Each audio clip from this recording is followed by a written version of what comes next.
Pokemon does not care about their community, they just care about your money, and it shows in the modern Pokemon titles like Scarlet and Violet. If you've grown up playing Pokemon like me, then you probably noticed the lack of performance from these modern titles, and ultimately the magic that we felt while playing older generations have faded away. But why has Pokemon fallen short, causing the downfall of modern Pokemon games? Well, if we look at the sales of Generation 9, we can see that it ranks as the third most sold title with 23.23 million copies sold, falling right behind another recent title which was Pokemon Sword and Shield with 26.06 million copies sold. These titles are selling so much, yet the majority of the modern titles are facing major backlash for performance issues. But is the performance the main cause for concern, or can this also be connected to Pokemon fans growing up and the games not having the same magic as they once did? Let's first establish what makes a title OG. For our sake, let's call generations 1 through 5 OG and generations 6 through current generations as newer gens. In 2013, Pokemon decided to switch over to a 3D art style when the 3DS came out, with Pokemon X and Y starting the generation of new Pokemon games in a three-dimensional way. Each generation of Pokemon games adds something unique to the table, whether it was a new gimmick like Mega Evolutions or a graphical improvement like using the 3DS hardware. The graphics have to be one of the most important aspects, since it's the first thing us players see when playing the games. That's where the OG generation stood out with pixel art designs. The graphics didn't need to be the best for us to enjoy these games, but it still was something special for us to enjoy, and that's why the graphics didn't matter as much back then. Fast forward to today's standards, and we have games like Breath of the Wild and Tears of the Kingdom, which really shows off how you can make an open world game look very nice on the Nintendo Switch. But that's what we thought with Pokemon Scarlet and Violet when we saw the trailers. And when they announced that these games were going to be full open world games for the Pokemon series, this was some extremely exciting stuff which made the entire Pokemon community happy to hear. But as we got more and more trailers, people started to notice some of the issues that these games were going to have. The graphics and performance looked very subpar, objects at a distance would have a very low frame rate, and the game overall just looked like it was not complete. So when the game was finally released, oh boy, we were in for a treat. People were noticing a substantial amount of problems, especially with the performance. It's almost like they went out of their way to find how many bugs these games really had. And for a franchise so big like Pokemon and Gamefreak, it was honestly such a letdown for the community.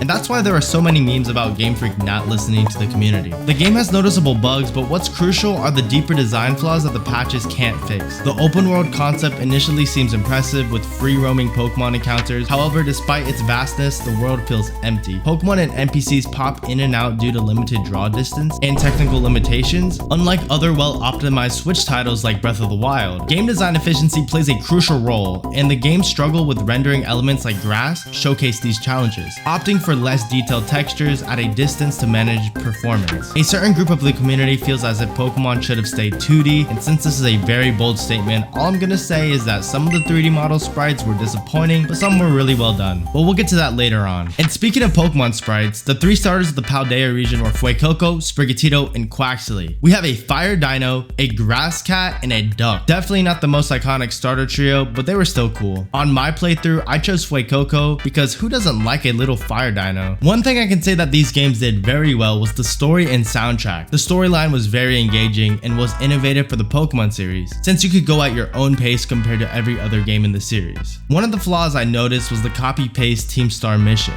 Just going around the map, completing the Team Star missions and doing the same mini-games felt a little repetitive, and I wish they did something more unique for each of the Team Star missions. Also, just a side note, our players had zero drip whatsoever. Like, why am I dressed like a little schoolgirl with tight shorts? And you can't even change it. Well, you can, but the options are very limited. And we're stuck behind a $35 DLC paywall in order to get any better drip in the game. The game's open world design and ambitious features, replacing traditional HMs, offer a sense of exploration and freedom. Performance issues aside, towns of the game lack depth, with glitching NPCs and limited building access. The cities lacked a lot of exploration compared to the other games in the past. If we take a look at Castelia City, which is from Black and White, it was also a really huge city. We were able to go into office buildings, and there were other features that made the city a lot more memorable. Levincia's skyscrapers are beautifully modeled, but inaccessible, adding to the game's overall lack of depth in city exploration. Oh wow, look, a really cool skyscraper. I can't wait to go inside and explore what each floor has to offer. Oh. but we're able to explore almost the entirety of the school. Just to give you guys a refresher, the whole storyline revolved around going to school in the Paldea region, and there was only around 20 minutes of actual storyline in there. We have a dorm room, like a legit dorm room to sleep in, like as if our house isn't a couple miles away from the school.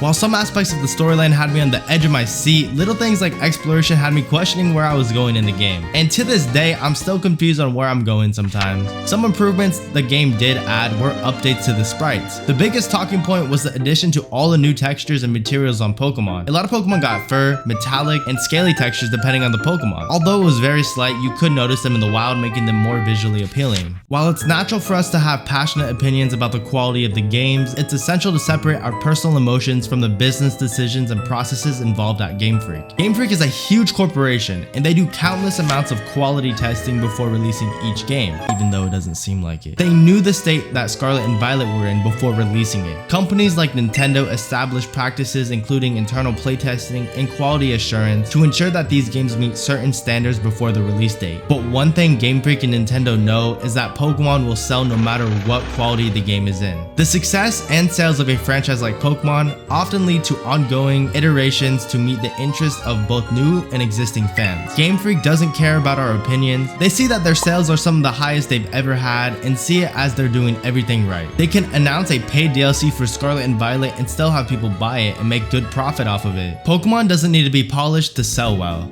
That's why you can't compare these games to the Zelda series, because the Zelda series absolutely needs to be polished and executed well in order to impress the fanbase. It's the sad truth, but I wish the same was said about Pokemon. Small exceptions like Pokemon Legends Arceus had very high reviews, and this was mostly since Game Freak listened to the community. The game wasn't extremely polished, but the mechanics were just so refreshing to see. But the entire Pokemon community had such high standards for everything, and with the release of Generation 9, it just came crashing down all our expectations. I mean, what can I say? Pokemon was known for its nostalgic factor, and it's not to say that Pokemon was always perfect. Pokemon was never perfect, and there were a ton of problems with a bunch of the older games. The older sprites, for example, in Generation 4, some of them just looked outright goofy, or glitches and bugs that were just old in the game, so they never fixed them. But with the switch to 3D, it became much more apparent with the problems Pokemon had. The fanbase isn't all kids anymore, they're adults, and they do adult things like go to jobs and pay taxes. But it's understandable for the community to feel like this. For us to pay $60 for a game that hasn't fully marinated, I mean, it would make anybody frustrated if they were served a raw steak. Okay, maybe not raw, but